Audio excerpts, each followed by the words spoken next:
for a faster and different world than where any of these systems were designed. Absolutely, and you hit on a great point, right? Exchanging value, but everybody has their own definition of value, so how do we put that on the same playing field? Yeah. Great, John. I'm John, I'm a mathematician. I am primarily interested in the evolution of financial practices and how it is that they affect individual behavior, specifically with regards to the kinds of transactions that are able to appear when you have a more elaborate and programmable environment to have those transactions mediated by. Excellent. All right. I don't have anything nearly as interested in that. I'm interested in blockchain technology, more specifically how to leverage blockchain technology as a tool of empowerment for underrepresented populations. Absolutely. Excellent. My name's David. I work at TD Ameritrade, but I'm really interested in kind of hearing about kind of the startup community, how it is that, you know, these companies get financed. Because I always hear about startups in Silicon Valley getting financed by billions of dollars from China and all across the world, and they always kind of fail, but they get financed so heavily. And you just hear about the startups like Amazon that didn't get financed is doing pretty well right now. Absolutely. So I'm trying to figure out where my niche is and Sure. the financing community. Excellent. Amazon was very well financed. It was actually financed by Jeff's private estate. Thank you, John. We've got two more guests that stepped in, so if you'd like to both introduce yourselves and tell us a little bit more about what you're interested in finding out about finance or something related. So we'll start here. Hi everyone, I'm Leo. I'm Leonardo from Brazil originally. Awesome. I'm an accountant with Bayer. You were nominated for something recently. You were nominated on something recently down on one of those boards. Your picture was up on one of the TV screens. In the hallway. And before long, he'll find out he's famous. No. Best hallway walker. Okay. I don't know what to say. I've been somewhere for 6 years now. Cool. 3 with Bayer, and there's an accountant there, so it's boring. I don't know more about that. Absolutely. Subject, so, Excellent. yeah. And then you, sir. Dave Blankenship. I have a crowdfunding company where I do training for securities-backed crowdfunding. I have an interest in what you guys are doing here with ICOs and cryptocurrencies and all the different parts. Excellent. All right, thank you, everyone. So now I'm going to turn it over to our featured speaker tonight. So help me welcome up Stefano. Thanks a lot, guys. Just because of the setup, I think I'm going to remain seated so that I can keep control and read my notes as I keep the presentation going. I really actually appreciate that you guys shared why you were interested in this presentation to begin with, because that gives me an opportunity right up front to clarify what it is that we're going to be talking about and why. So we're Gateway Crypto Education Community. We came together because we all had, from different angles, interests in the emerging financial technologies that were, you know, primarily blockchain, but then other things have kind of come up around that are related. And we recognized that there was definitely a ton of opportunity, right? But we didn't necessarily know what exactly that opportunity might look like for us. But more than anything, we knew that we had the passion, we had the interest, and that there had to be other people in the St. Louis area that did as well. So we figured an education community, a place to get everyone together to talk more about finance, about blockchain, about the potential of it would be a fantastic place to start. And as we've gone on, one of the things we've noticed, you know, each of us come from a somewhat technical or maybe nerdy background, right? Maybe we have interest in computer science or something like that. And as we've gone out and interfaced with the public, that ends up kind of being a little bit of an issue for us, right? Like blockchain, Bitcoin, like all this stuff is like really heady. People are like, what's going on? What do you mean like digital money? Like, what are you guys talking about? So the goal of this presentation is actually to avoid almost anything having to do with technology or tech up until the very end. What we really kind of wanted to do was take a deeper dive into the history of like finance to begin with. Like, what is this? Why is finance something that people talk about at all? And then more specifically, like here in St. Louis, what has the role of finance like been in this town? Because it turns out that there's actually a very, very interesting story about banking and about finance that takes place in St. Louis. So, given that, why do we care? What does finance mean for people, and what are their consequences? Three fun examples that for me immediately come to mind about like what are the consequences of finance practically speaking. One is beer, okay? How many of us, we like beer, right? We like Schlafly beer? Hell yeah. Okay. So St. Louis has a fantastic beer culture, as we know, right? We've got not only Schlafly, but tons of other microbreweries that have popped up. That is in large part due to the effect that Anheuser-Busch had on the local economy here in St. Louis. And the culture that they were able to cultivate around their product made way for us to get all of these fun little Schlafly things that we have here today. And one particularly interesting thing that I learned about the history of Anheuser-Busch is that Adolphus at the time was not a brewer himself. So he had a ton of different business ventures, but Busch was a client of his because he actually was manufacturing, producing, and selling a lot of equipment for breweries at the time that didn't have experience brewing himself. And Busch was failing. His business was not doing well, but he was also one of Adolphus's largest clients. So Adolphus had a vested interest in making sure that business stayed afloat, and ended up deciding to buy out the business and create what is known today as Anheuser-Busch. But the only reason he was able to do that is because he first failed to get a loan from French financiers that lived in St. Louis at the time. And then Robert A. Barnes, who was head of, if I'm not mistaken, so there were two early banks in the state of Missouri. One was the Bank of St. Louis, one was the Bank of Missouri. I'm sorry that I'm getting the names wrong right now. I don't know which of the two it was.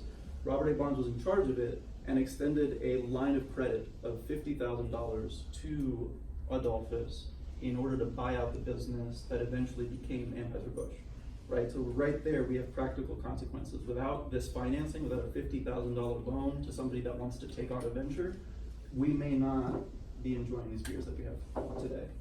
A second fascinating example actually relates to the history of Bank of America. So the oldest heritage bank that was west of the Mississippi is a bank that was called Boatman's Savings Institution. And Boatman's Savings Institution, let me get the gentleman's name here real quick, was started by a gentleman named George Knight Budd. So he was wealthy and arrived in St. Louis, and upon arriving in St. Louis around 1846, he noticed that the boatmen along the river were gambling often, were drinking often, and were not. Oh, look, we're finding there. Hi, come on in. So you haven't missed much. We're talking about the practical consequences of finance. Why do we care? One reason we care is beer. Without finance, Anheuser-Busch would have happened, and we probably wouldn't have the microbreweries that we do in St. Louis. George Knight Budd came to St. Louis, a wealthy financier, noticed that workers along the river were gambling and spending a lot of their money, and they weren't saving. So he started a campaign that actually the state of Missouri originally fought, because the state of Missouri at the time just had commercial banking. And they were concerned that someone else trying to start a different kind of banking institution would mess with their interests. But he was eventually able to lobby Congress and convince them that getting people to save would reduce costs of things like welfare. And as a result, was able to start Boatman's Savings Institution, which is largely credited. There's so what I'll do, follow up to this, I've got a ton of research here. We've got a Facebook group where all of those documents are going to be uploaded, and there'll be follow-up links in case you want to follow any of these threads a little bit more closely. But Boatman's Savings Institution was credited in large part for helping stabilize early St. Louis and giving it a working class that was able to afford the region the opportunity to grow in the ways that it did. Because I think most of us in the room probably know that you can't just have the rich and you can't just have the poor in order for an economy to work. You've got to have, the working class saving and spending responsibly. So that institution today is part of what has become Bank of America. And then finally, Venture Cafe is another, great example of the practical consequences of financing, of the way that it brings people together for us to be able to learn, this entire district that we're in, 39 North, this building, all of it, ultimately the result of financing. You didn't say drinking beer though. And drinking beer. And drinking beer, yeah. Financing the drinking of beer. That's why we're all here, right? The beer. So, I started digging in, like, the etymology of finance. What is finance? And this is what I get. Right? And then some of the rest of you are like, well, so my reaction was like, Yes. okay. That I guess means something. There's debts and there's payments and there's finance. Cool. So digging a little bit further, let's figure out what is a financial institution then. And this one actually gets particularly interesting because the origin of the word bank is from the Old Italian banca, which quite literally just means bench or shelf. So, like, this was the early bank. It wasn't complicated. You had trade routes, you had merchants, and you had people along the trade routes that would collect different kinds of currencies and exchange them with people along those trade routes. So maybe you're going from one part of the world to another part of the world, and you need a different kind of money in order to be able to exchange the goods or services that you're going to in that part of the world. So, that begins with bartering. We get into different parts of the world. People are using their shells or coins, but from there we begin to see the evolution of banking and finance. So, for the sake of our presentation, I came up with a very simple definition of money that I'm just going to ask everyone to accept. It is essentially, it's just a tool for counting the things that people trade, right? Like, if you give me that, I will give you this. And this is worth what I say it is because I counted all this stuff and it means this much to the people around me. So,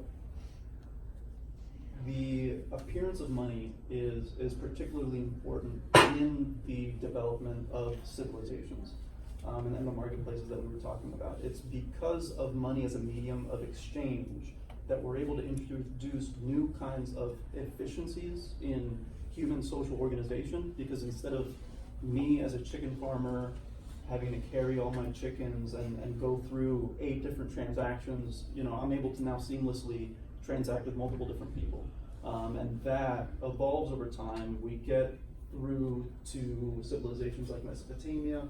As a result, we get China, we get the Greco-Roman civilizations, and then we finally end up in colonial Europe, which brings us a little bit closer to home, prior to the establishment of the city of St. Louis.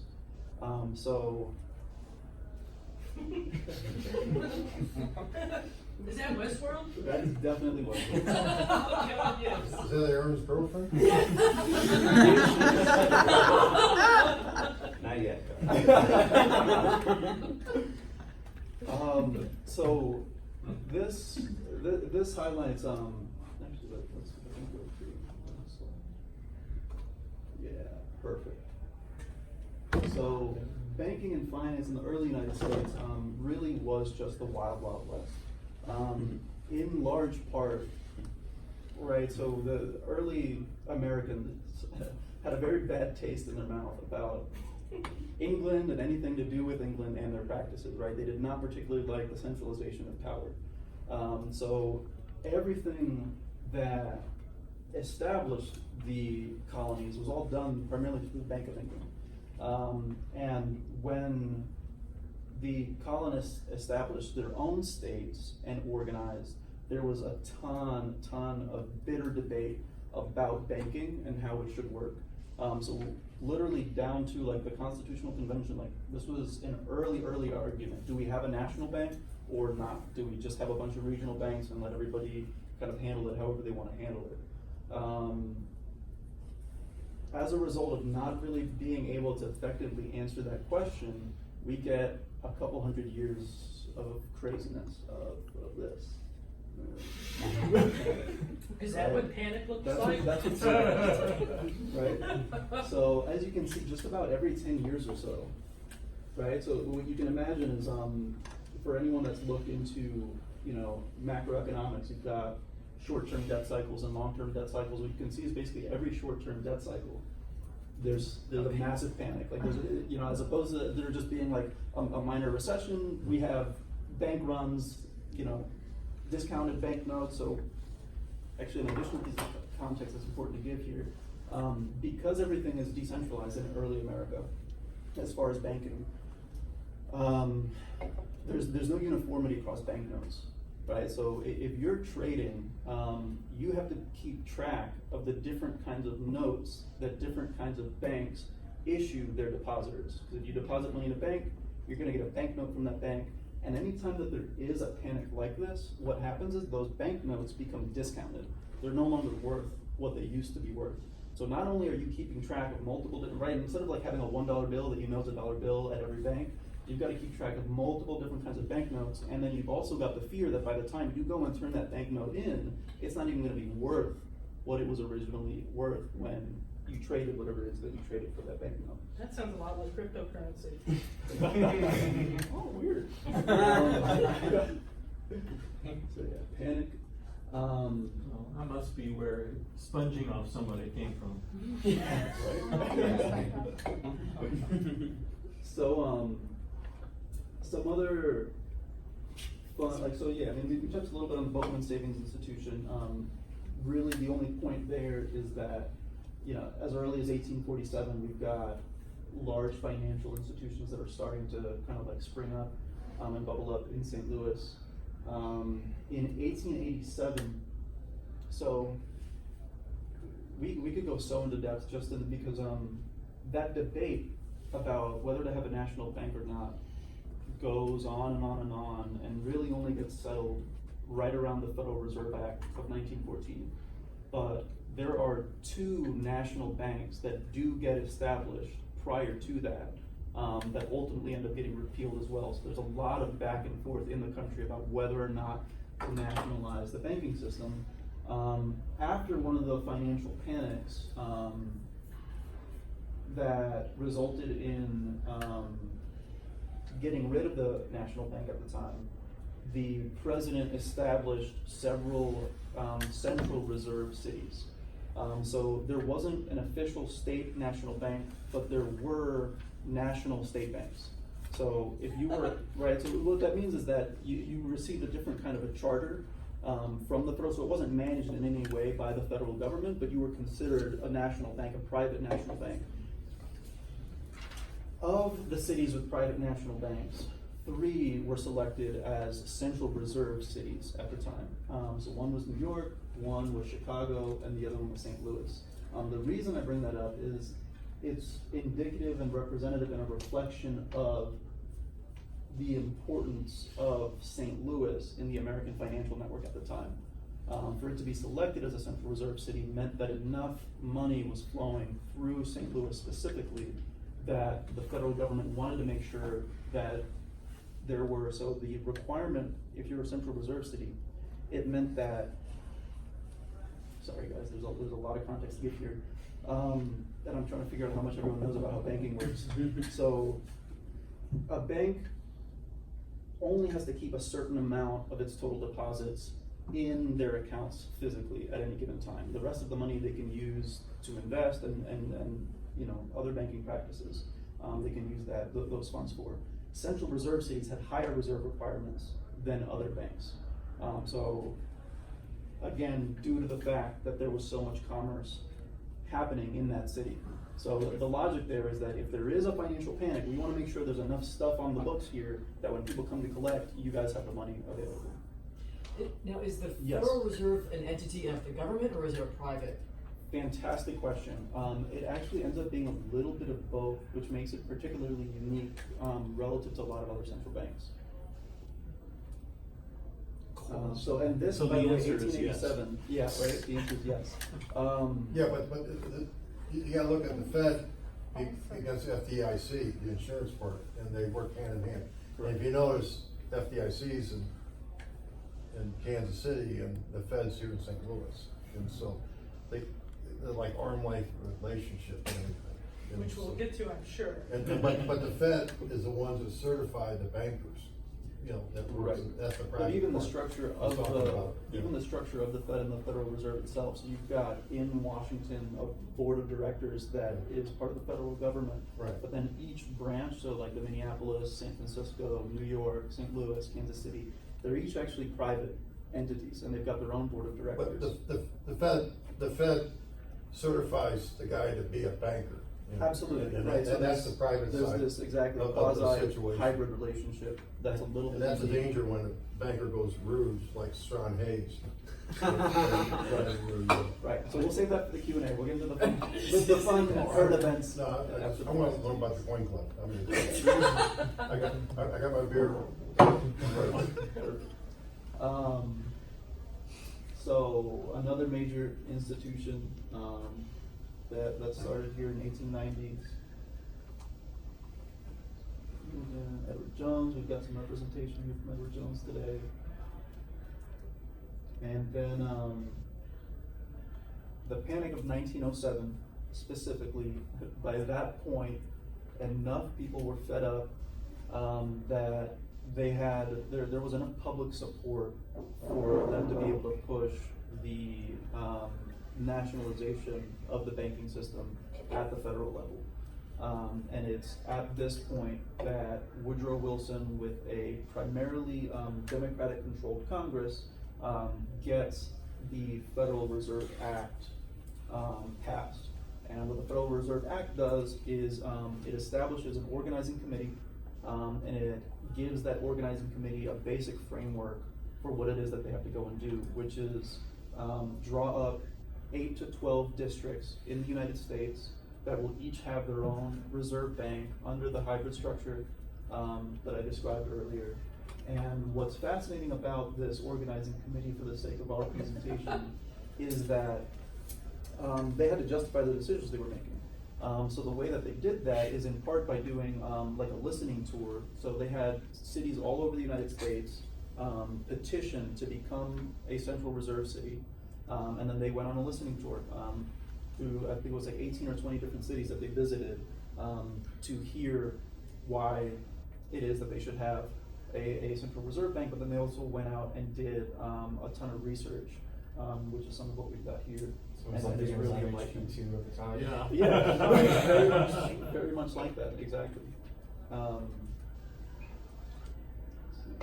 So this is fun. At the time, because of the decentralized nature of the banking system, you have what were called correspondent banks.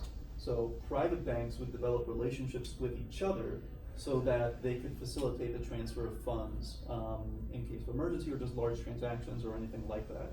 So what this is mapping here is the correspondent relationships in the city. So in Omaha, where are the correspondent banks? In Denver, the same. And then Kansas City. Example, St. Louis is, Ludlow Bank's a correspondent bank of Bank of America. Yes. Right. That's an example, just. Precisely. So what we can see again is just how major of an economic hub St. Louis is at this time in the late 1800s, Missouri. early 1900s. Wow. And Missouri, right, as a state, absolutely.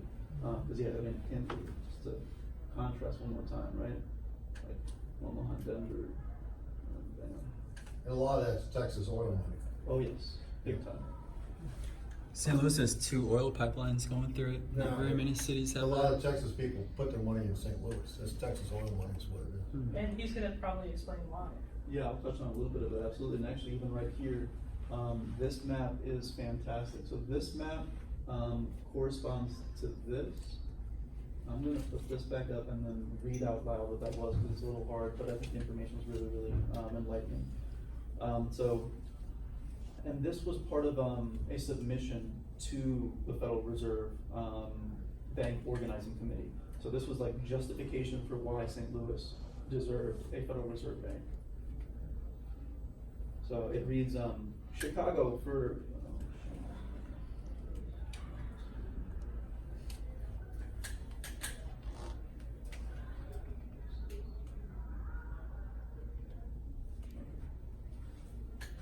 Chicago, for instance, in its distribution, covers all of Milwaukee territory and a portion of Twin Cities, and gets down into a small part of Kansas City and St. Louis territory. This is largely because of railroad service from Chicago in the way of prompt deliveries to such sections.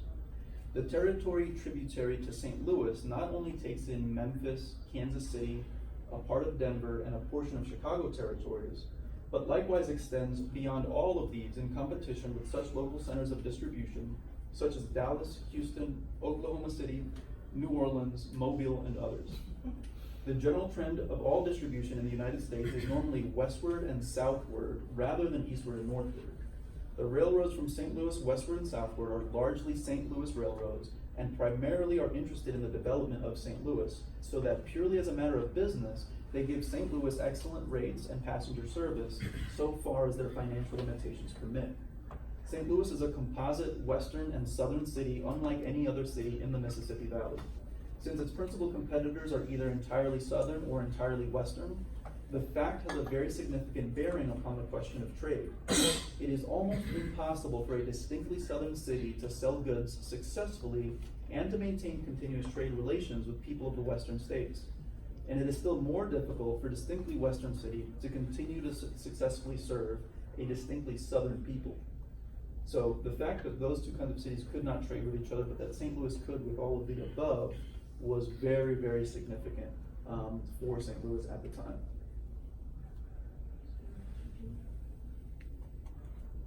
And Union Station is more than a wonderful new addition to our skyline.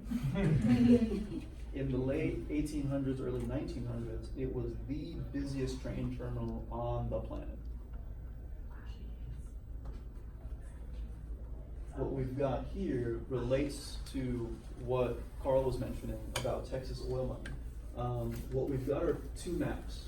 On the left, 1860, on the right, 1890. And what these maps do is show us the rail lines that existed in this region of North America. So as you can see, St. Louis and Kansas City is a major hub. St. Louis there. Yep, and then over here. The trick is the rich people from Texas want to live in St. Louis, didn't want to live in Kansas City. Because of the climate. That's what it was. That's changing. Well, no, now you live on your island someplace.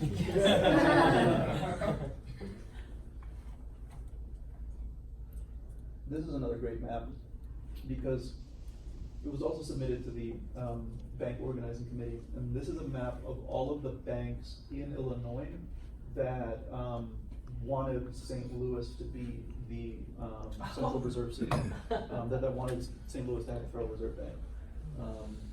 So I mean, just expansive and shows the economic reach of St. Louis. They didn't want to deal with Chicago, that's what the problem was. Right, Yeah. exactly. Most southern Illinois don't. Right. Well, this would be an origin of that that exactly. issue, among other Right, and things. it goes back even, right, so like, imagine being somewhere in the middle of southern Illinois and wanting to trade, and you have to pick between either Chicago or St. Louis, right? Like, where are you gonna get your stuff to more people? St. Louis. Well, that's why in sales territory for widgets or whatever, it's Missouri and southern Illinois, and then a little bit of Paducah, Kentucky. So if you're trying to sell vacuum cleaners or air cleaners or Whatever. power plant air cleaners or something like that, that's the territory you get. It's because of that banking relationship. Exactly. Exactly. So, on that point, each of these represents sales from St. Louis to that place. So obviously, the bigger the circle, the more that's happening. But either way, I mean, you get a fantastic look at the reach economically that St. Louis has. This map is from the period of 1880 to 1980. And each of the gray dots represent the top 8 leading trade area urban centers. So I don't have all of the methodology up with me right now, but they looked at things like population size, the number of banks, the number of like deposits that were being held in that city, You know, so they looked at a few different variables, and then from 1 through 11 ranked cities in the United States, and so actually something's messed up. I'm not sure what those numbers mean on the left, because St. Louis is number 4. So it should be New York, Philadelphia, Chicago, St. Louis at this point. I don't think that's ranking. I think it's associated to where it is on the map. Oh, So with just the name is there. okay, perfect, that makes sense. Yeah, because St. Louis is number 4 at this point, between 1880 and 1990. So the 4th largest trade area urban center in the United States. So yeah, that's kind of like where St. Louis is coming from. But where are we now? And I thought this bit from Sarah Binder at George Washington University was representative of a lot. But you know, the Federal Reserve was a solution to the panic of 1907. Yet the regional banks have not been moved after a century of transformation in the economy, demographics, and technology. And I think further than that, since the establishment of the Federal Reserve, there really has not, I mean, short of what, maybe the ATM, like there has not been innovation or change in the way that we do banking in the United States. Which is kind of where we get to where gateway crypto and our interests come into play. Because now we've got new kinds of technologies that are emerging that might change that. We might have real change and innovation in finance and in banking for the first time in over 100 years. Real quick, like blockchain, does that make sense? Like if you raise your hand if you feel like you could explain blockchain to your friend. Okay, cool. About half the room, so I won't go too in depth. All that really matters about blockchain is that people want to keep track of their transactions with each other, and they want to know that that's accurate.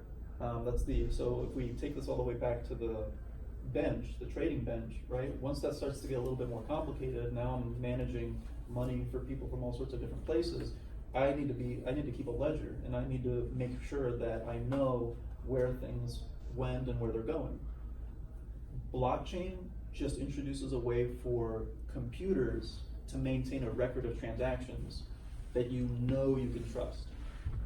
It doesn't require some really wealthy guy to get a bank charter from the state and that you have to trust and pay a fee to or anything like that. It's simply a way of organizing and programming computers to keep track of transactions. Yeah. But there's a cost of storing and ensuring that all this data is correct, right? Like, absolutely. So like, for example, say you bought an ice cream on a Thursday evening, does the whole world need to know that you bought this ice cream on that day, for a given price, and all the power required to maintain that record on all these computers all over the world? Right. So someone knows that you bought the ice cream. Regardless. Yeah, someone knows that you bought the ice cream. Because otherwise, how did you get it? No, what I'm getting at is, does it need to be published publicly? Does it need to be published on all these different computers, all the power? They were saying that does it need to be distributed blockchain, doing the hashing, creating all of that yeah, stuff? like, the blockchain is everywhere. A lot of power to store some of this information that might be relatively irrelevant to most people. Yeah, so for the sake of our presentation, we're keeping this very broad and high level. And really, like, emerging financial technologies is much more accurate than even blockchain specifically for the purpose of our conversation, because yes, that's a specific critique of exactly how Bitcoin happens to operate, but there's competing technologies that operate differently that don't necessarily, so there's a lot of room for conversation about what the best possible either solution or solutions will be. But I mean, that's a valid criticism, right? Even with like Venmo, like that you send money to someone on Venmo, it's a social network in public. Does everybody need to know that like you just gave me money for pizza? You do it privately in Venmo, but right. Yeah. And so you could use what do you call it? Zcash, right? Monero, Zcash. Monero, to that point where you're still transacting financially, so I could send Paul $500, but no one knows that I sent him that amount. They just know that transition and that transaction got sent.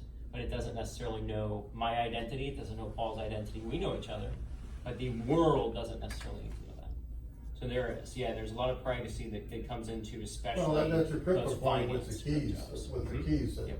you know. Right, and again, I'm trying to avoid, I don't wanna get too and get technical for the sake of this conversation, there's definitely a lot of, you know, the entire point of this, presentation is to invite all of you guys to come talk to us even more. And there are plenty of opportunities to get hyper technical with the developers and get nerdy about all of the above.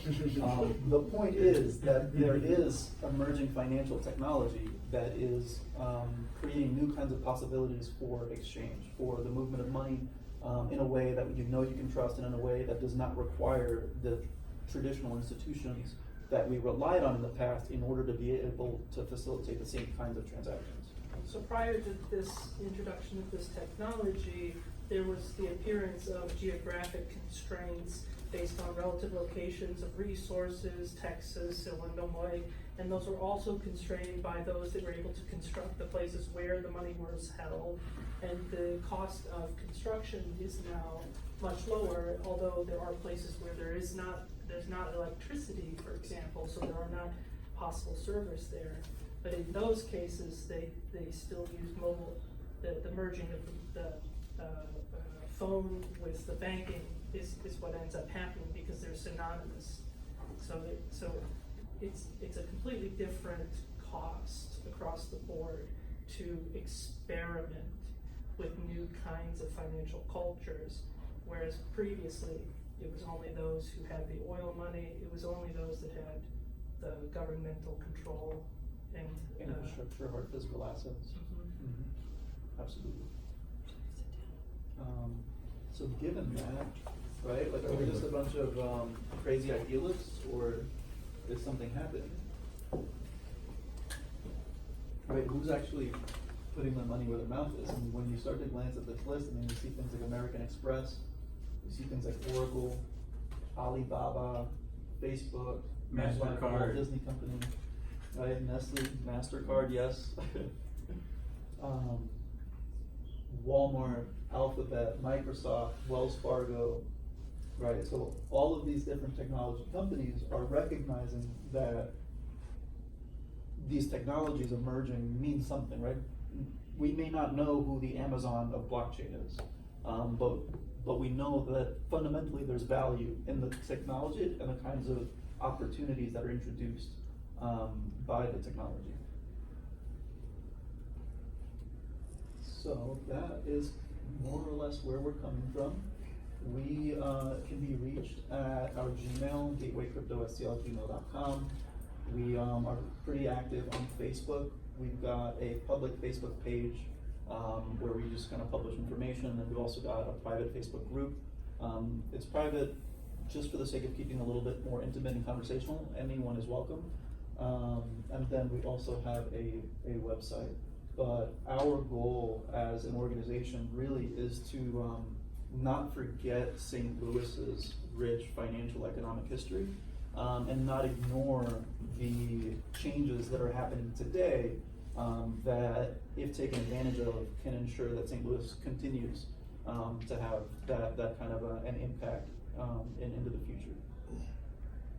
So thank you guys.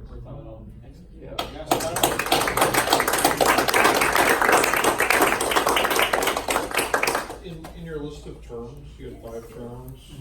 There were a couple of them you didn't define, Hashgraph, and there was another one I can't remember what it was. We'll go back to that. Actually, smart contracts. Could you talk a little bit about that? Definitely. Hashgraph is a good one because I don't know as much as I want to yet. The main thing to know about Hashgraph is that it is different than a blockchain. Fundamentally offers the same solution, but what makes it attractive, lucrative, or interesting is reduced cost. So it does not take anywhere near the energy in order to secure and validate transactions on that kind of a network as is required traditionally by most blockchains. So it's just an alternative to a blockchain, does the same thing in a different way. From there you can get more technical about it. Smart contracts, ultimately, so the first blockchain to be introduced was the Bitcoin blockchain, and that ledger, what it kept track of was Bitcoins. there's a process for minting new Bitcoin, and that Bitcoin can be moved from one account to another account. A smart contract just adds terms and conditions to the movement of that money from one account to another account, right? So, for example, Metadata? Yes. in theory, yep. But for practically speaking, for example, I could create right now using Ethereum a smart contract for a betting pool, right? Maybe we all really care what the weather's going to be next week, and we all have competing guesses as to what the weather might be, right? So I can create a smart contract that everybody puts Ethereum or whatever the coin is, whatever the token is, into, and that smart contract has pre-written rules about what happens with that money. And what's interesting about those pre-written rules is that they're completely auditable by anyone that is going to potentially engage with the smart contract, and it's permanent. So if I create a smart contract and I put it out there, you can look at the software and see what it does. After you understand what it does, you know it will not change. So the reason that's significant is one of the major opportunity costs when it comes to establishing a contract is like, you don't know if I'm gonna hold up my end of the deal or not, right? You're probably gonna need legal staff, you're gonna need, you're gonna have to set up arbitration ahead of time, what happens if there's a dispute, all of that can be pre-baked and programmed into a smart contract so that the money only moves if the conditions are met, period. So yeah. One big thing for smart contracts, especially when revolving around finance, is the use of loans. So for a loan, for peer-to-peer lending, for example, if Stefano wants to borrow $1,000 from me, we might have a smart contract in place that I have access to a certain number of this cryptocurrency as funds if he doesn't pay me on schedule the amount back that we've agreed to on a monthly basis. Which means that if he's in default, by smart contracts, I receive that because he's not holding up his end of the bargain. This is always something that's put in place when you have an agreement with two people, but you don't want one centralized person that controls both of our money. Like, we can work that out together. We don't have to go to a bank to loan money to each other, but that smart contract, especially through cryptocurrency anyway, would be something that immediately triggers if he doesn't hold up his end of the deal. Well, it's the smart contract's really for, what we're gonna see is for construction loans and for building a building with the approval of the contractor. And what they do is they put the subcontractor's ABA numbers in there, and the architect approves. Instead of getting emailed over, it's done right now. And I personally would much rather work with a smart contract than the smart contract. a giant bank and an escrow. And then the bank is happy, BAC's happy, because they know the work was done and approved. So that can apply through business, personal, there's a for lot of all kinds applications, of all of the routines. above. Not some gambling. So first off, thank you guys for putting this association together for education. This is wonderful. Thank you for putting this presentation together, and I just went out to your website. I hope you'll take some version of it, put your name on it, and hang that out there, because that's great education. I didn't know that. I had a Boatman's account many years ago before it was all merged into Bank of America. And then finally, there was an article on Wall Street today about cryptocurrency and how they're struggling, that if you do $1,000, now you're into the money laundering area. They want to know. So they're trying to, what's called this FATF, the Financial Action Task Force, that takes things and says, okay, we want to know to prevent money laundering, what's transacting. But all of the exchanges, all of the digital wallets, they're saying, we don't have this time. We don't, and so they're trying to figure out how they're going to do all this. So it's kind of interesting, and so I love what you guys are doing. Thank you. And hopefully, Thanks so much. yeah, hopefully what the presentation revealed in this case was it's silly for people to be surprised by this new Wild West, because it's just the same thing that happened earlier. There were tons of banks out there, And bank robbers, and bank robbers, and trust, people running around wondering who's doing transactions with who at what value, and to have people surprised now that you would need to keep looking out for that kind of thing. That's just We can tie the Pony Express into that. Yes. Hey, there we go. All right, so any other burning questions that you have before we adjourn for the evening? If not, we do highly encourage you to come out to our happy hour events. So those are very laid back conversational events that we have once a month, and we also have our board meetings, of course, as well too, if you're interested in getting involved Our next with the happy hour, organization. So, October 27th at Tech Artista. There will be someone at the door, and we're going to actually host it on the rooftop. So if you get there halfway through, It's free. And it is free. I have a question. Is Gateway Crypto have a nonprofit Yes. status We are yet? 501c. We're officially a Okay. nonprofit in the state of Missouri. Yes. Do you want me to email you that email Yeah, from for Rita? sure. Give me That'd be your email. awesome. All right, do you want to throw it back up there? Do you have a piece of paper? Yeah. Did everyone get a sign-in sheet? Oh, we got it. Sign in on that? Yeah. Okay, perfect. You want to write it so that you can read it? My handwriting is horrible. Can you pass I don't one have, of I don't those? have to, I gave it to my Copies son. down? You found it? Which? What? This is a pile of research, Oh, actually. that's-